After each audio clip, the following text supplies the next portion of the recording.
Hey everybody, in this video tutorial I'm gonna show you how to install and watch YouTube TV on your smart TV.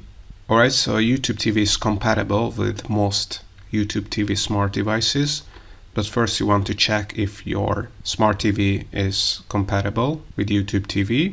And there's a page on the YouTube TV Help Center where you can check out all the supported YouTube smart TV devices. I will link this URL in the description below.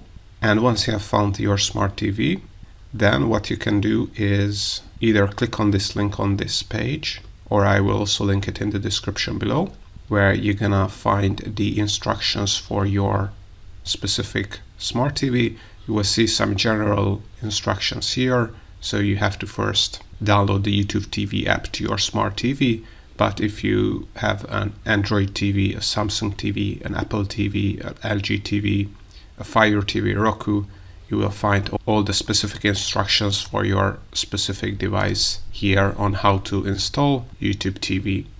If you want to get a discount for your YouTube TV subscription, I will link a YouTube video tutorial in the description below. But all know this how to install and watch YouTube TV on your smart TV.